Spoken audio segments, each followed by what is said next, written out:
mbe nirihe tandukaniro umaze kubona ryo kuba hagati muri label no kuba hanze ya label? Ibikorwa ni byinshi mfise muri studio, hari byakozwe video byaheze, aho niba nibikira ama audio byaheze. Rero ndaza ko nta minsi myinshi siga twayeje gikorwa.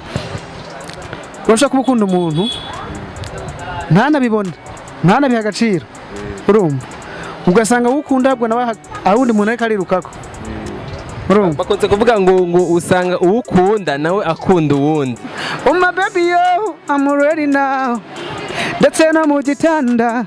Oh my baby yo, I'm ready now. Nuzongera kwidoga, a newcomer, a newcomer, a newcomer.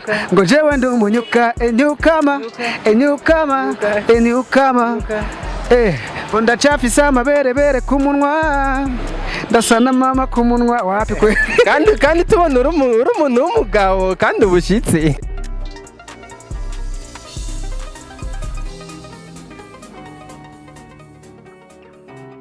Hello bakunzi wa Flip GTV, turabaramukije mwese bariko baradukurikirana muri ino industry ya +257. Tubabwira tuti big up sana, ndetse n'abariko baradukurikirana bari hanze y'igihugu turabaramukije mwese, twongera tubahereza ikaze kuno munsi. Murazi ko byari ibihe vya Noel kandi turizera neza ko mwaenjoyinze iminsi mikuru kandi n'ibiganiro vya Flip GTV byabaguye neza cyane. Urabona rero today ko twashoboye kugendera umwe mu baririmbyi bariko barakora cyane gose, Mr Umunyuka cyangwa Mr D ONE nkuko benshi basanzwe bamukurikirana. Tukaba twamusanze rero location kuri ITEKA Media cyangwa ITEKA Records, byose biri hamwe. Kuri uwo munsi rero twashimye ko tugomba tubahereza amakuru yiwe, tubahereze idonido y'umuziki wiwe, ingene ariko arawutegura n'ingene ariko arawukora. Reka tumuramutse D ONE, gute? Ndameze neza kabisa. Meze neza. Yego cyane gose wabibona nawe. So guys, nimutangare kubona yambaye agafuka munwa, murabona ko na general gushyira ko gusa nuko kaca kanyegera sana kumbo zo kwikingira coronavirus. Muga murabizi yuko biri mu mategeko kandi murabizi neza ko ari ngombwa twikingire. D ONE umeze neza none? Ya ndameze neza, ndi kurora kusanze ku ITEKA Music hanyine buri kuraduga nyene, cubibona ko atabona nyene. Buri kwaje mu ITEKA Music. Turabona usa neza cyane gose, uraberewe. Sinzi ko navyo nyene biri mu ngabirano atari yo kuririmba gusa no kuberwa byose biri kumwe. Ya uko ibonye nuko nyene, sinzi umuntu nyese umva uvuze ko ibona nyene, turakunda ndagushimiye cyane gose vraiment. Yego. Bon, tudatevye rero umuziki wawe tumaze iminsi twumva ibintu bishasha, indirimbo shasha, indirimbo ziriko zirabica bigacika hano mu gisagara cya Bujumbura. Ni indirimbo Waiting, indirimbo benshi bavuga ko yo bari true story. Mbega byo bari byo? Bara ibibazo sinshaka kubyishura mu bisanzwe. Ubungene bigaruka kenshi. Nene tuvuge anini ku bikorwa bishasha umuntu bari kategura canke ibyo bishasha ku muntu nyene. Kuko bambwira ngo twishoye kwazo cy'indirimbo ya mbere twize mu ndirimbo zitatu. Urumva n'abantu bakeneye kumenya kuko indirimbo nyinshi bagiye barumva ni indirimbo ziri ama true story canke inkuru nyazo. Mbe bakeneye kumva ati mbe D ONE yo guma ari mu nkuru nyakuri canke aragerageza karirimba no ku bintu biriko biba ku bandi. Mubaza yuko indirimbo kuba inkuru y'ukuri ku muntu irashobora no kuba kuvuga nimba ari jewe. Ahundi umuntu aje mu kibanza kiwanje for example nka Waiting abandi bamusanga bubo bize mu kibanza cyabo ari iwabo nyene. Ndetse kuva kandi true story cyangwa true story ntabwo nacyo bitwaye gusa ikiri imbere canke cyangombwa mu ndirimbo nuko ari indirimbo message yumvikana ku bantu benshi bisanga muri yo. Ego rero indirimbo nyinshi bavuga ko ari true story, ariko ni indirimbo maybe zishaka kuba true story ku bandi bantu no kuri jewe nyene sometime, yeah, you know. Ego D ONE maze gukora ibikorwa vyinshi mu muziki, maze gukora ibikorwa vyinshi muri ITEKA Media. Mbe nirihe tandukaniro maze kubona ryo kuba hagati muri label no kuba hanze ya label? Rirari rinini man, rirari cyane gose kubera yuko umuntu nka jewe D ONE nibuka before naraja muri ITEKA Music kugira nkore video. Cyari ikintu kigoye cyane gose, video n'umutaye munini cyane. Munini gose. Mugiye mwigihe naco kugira ngo ukore indirimbo igira igeze idafise video nshaka kwagera. Naro nka audio mugabo video sayironka. Hama ni audio ndose byakunda ko nshaka kwironkera promotion ngo abantu bayimenye. Umva ari difference nini cyane gose. Yego. urumva uvuga ko ubwa mbere byakugora ntivyari byoroshe kugira ngo ushobore gukora amasanamu y'indirimbo mugabo ubu yari sawa ibintu byose bigenda neza mbega nakaye karusho ubona akarusho nyine gahari ko kuba muri label akarusho nakavuze nako nyene musanzwe hari ibintu byinshi umuntu kwishoboza ari we wenyene aho kufise family imenya ati wowe umuntu akeneye ikihiya kugira ngo abe umuntu family yakubonye nk'ikintu kavuga ati ikintu kugira ngo kivemo ikintu gikomeye reka tufashe tugire icyo duterere narwo naza ko hariho difference nini cyane gose nka ITEKA music no ishimira cyane gose vraiment ibintu ibintu byinshi kirakora je bwanje byari nk'indoto kuri jewe yego D ONE umaze gukora ibikorwa byinshi indirimbo ama audio ama video mbega umuririmbyi yifuza ko mukorana vyogenda gute nibihe bintu bisabwa mbega yobanza gushikira manager direct canke yobanza gushikira wewe akakikumenyesha hanyuma nawe ukakimenyesha mbonaza ko kirisiguye nabwo nigaba buri kimwe cyose ITEKA music twibaze ko udafunzwe twibaze ko utaboshwe gusuma si kuvuga ngo ndaboshwe ariko hari ibintu nashaka nuva ko nafise ububasha bwo kugira bwo gufata decision yego urandondera tukavugana hanyuma nkagira abo nkuhaye mushaka kuvugana birenze ko twavugana jewe yego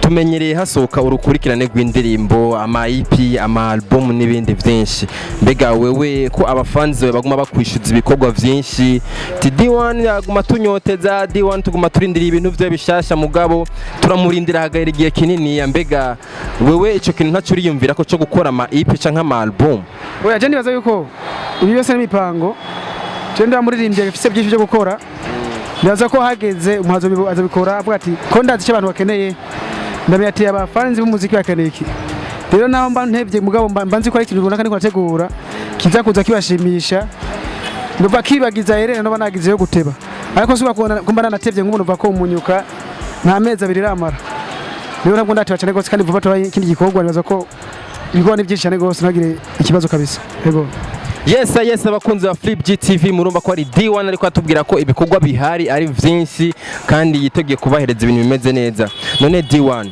nta ndirimbo wifuza kurekura mwuno mwaka wa 2020 mu mpera kugira ngo abafanzi bumve ko hari agakado bahaye ko gutangura umwaka neza canke uri kura vyitegurira mu kwa mbere muribaza yuko ibikorwa ni byinshi mfise muri studio hari byakozwe video byaheze aho niba n'ibiki ama audio byaheze rero naza ko nta minsi myinshi siga twayeje gikorwa maybe mu mpera canke mu ntango z'umwaka umva abafanzi bafyitegeko vuba cyane yego kirahari kabisa kirahari cyane yego mbe D ONE ivyo kunda ko dutamukira mu buzima bw'urukundo gatoya kugira turatsika barakora abantu benshi bakeneye kumenya ati mbe D ONE ko ari byamubaye ko mbe ubasha uno munsi byaba byifashe gute byabihagaze gute D ONE ari mu rukundo oya je ntabwo ni mu rukundo gusa ndafise abo no vuga ko bo mu rukundo basi ndafise abagenzi ko novuga bro bagenzi rero muri kazoza n'Imana mitiramwo umwe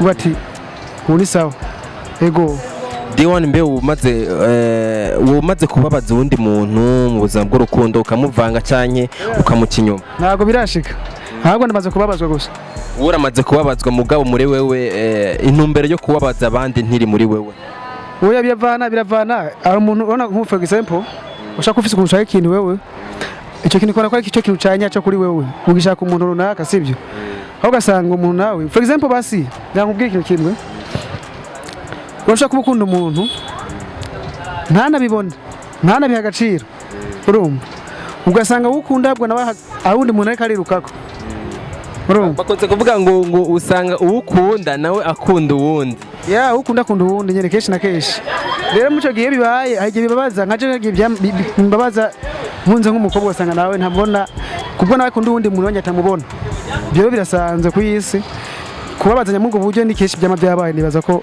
ako apana jewe ariko mu buryo kenshi abantu benshi birababako niyo ndirimbo ahubwo nzoshona yandika umva rero guys ni D ONE ko tubwira ko agomba cyandika indirimbo ivanye n'urukundo ijanye n'urukundo kuko urazi ko urukundo nugo nyene we nugo nyene ushaka gukunda umuntu ugasanga nawe akunda uwundi uko nyene mwirukako ariko nawe yiruka ku wundi. Guys, murumva ko ari ibintu bitoroshye sana aho bavuga ko ngo uwukunda akunda uwundi. Wumva ni ibintu rero uwukunda nawe akunda uwundi. Nakuvuga woje ni yirukako nawe arunda ikari yirukako. Wumva probleme kwe no bizohera gute? Wumva ni ibintu biguma bimengo birazunguruka muga bidashika. Kake cyane gose tubona urukundo ruri reciproque. Rugenda guca mukunda namwese nyene urankunda nenda gukunda mbapa nawe uri gihungu ugera urumva byagoye cyane keshi rero sinzi umva ukuvuga urukundo si just nzi kurwaba ahubwo urukundo ruratwanka kwera urukundo ruratwanka gute kubera ko utegene ko turushaka man ushobora usanga je ndashaka urukundo ahubwo gushaka sigoruza aho usanga wenda urushaka urukundo nyene kuruma ari kariruka kurondera ahandi hantu sap none ko waruvuze ngo wongura umuhungu none tugiye kurundira uruhande mbe n'abandi baririmbye usanga bakundana abahungu ku bahungu nyene oya urukundo ko ravugwa n'uruba kwa ahubwo ndaramubonye cyane mugati wewe umusaza ahubwo none musabira igeno ku mana vraiment yego bon tuba president mwagaze kwa biko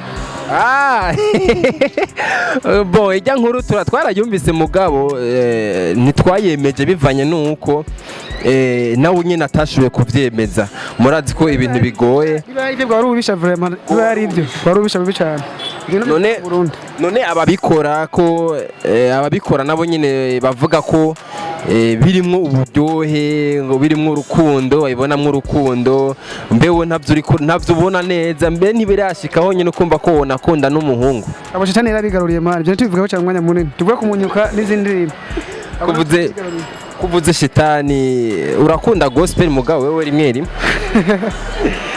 ndi je gospel ni kuvuga je ndi muririmbyi man nundi kandi muvuga butumwa sibyo ntanga ubutumwa butandukanye kuko nka waiting umvise ni gospel ku muntu mbese ubutumwa bwiza gospel inkuru nziza sibyo waiting ni inkuru nziza ku bantu bababajwe canke bashobora kuzobabazwa muri kazoza barabonye waiting nashobora kubabaza avuga ati ibintu byageze kubaho sishaka ko bishikira love connection nuko nyene umunyuka nuko nyene ndagasha ikibazo kiri he ya D ONE reka tugusabe gato aga freestyle gato uko tumaze kuyaga umwanya munini sala mugoromba nturaduha aga freestyle oya warutubwiye deja ko uvuye gukora ikindi kiganiro urumva twanse kukugora nyene agishika umva none uraduha iyo freestyle canke nayo duha urumva ya reka rero tujeko wambwiye yuko hari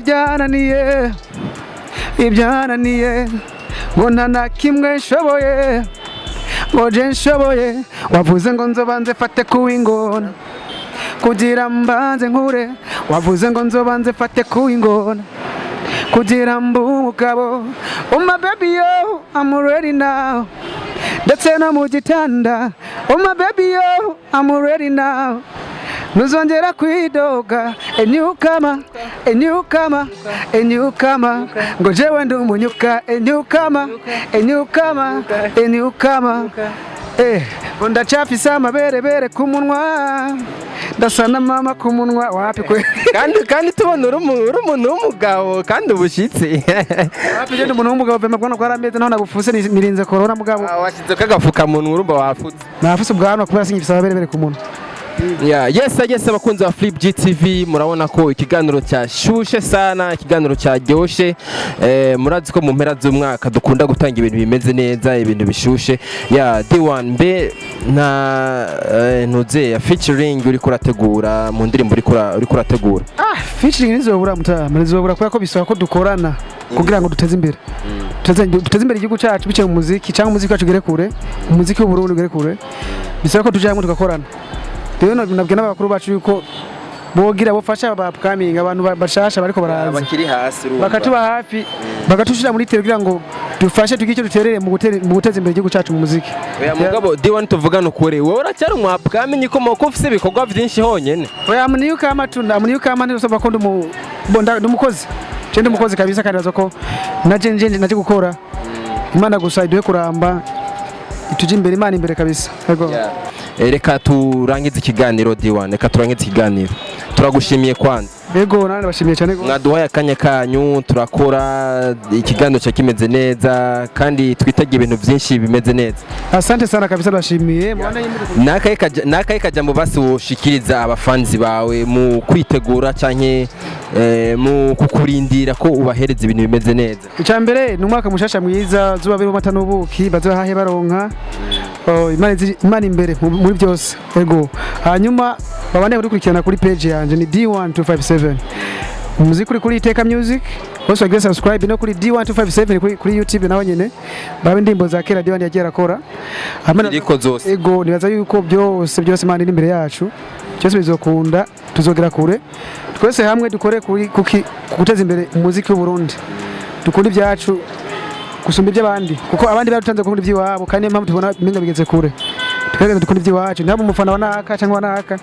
Twese tubo umufana w'umuziki w'u Burundi. Ego murakoze cyane. So abakunzi ba Flip GTV namwe turabashimiye abariko baradukurikirana muri kano kanya abariko baraturaba kuri nombonesha kuri ya Flip GTV turabashimiye twongera tubabwira ati mugire subscribe mugire like muje no ku ma Instagram hose kugira ngo ibintu bibashikire ku mwanya muratse ko turi bakoresha umwanya abantu biruka n'umwanya abantu bakoresha umwanya neza muratse ko kuri kamera ari MP promoter cha MP the baddest behind camera muratse ko ari MC Blizo ciao ciao.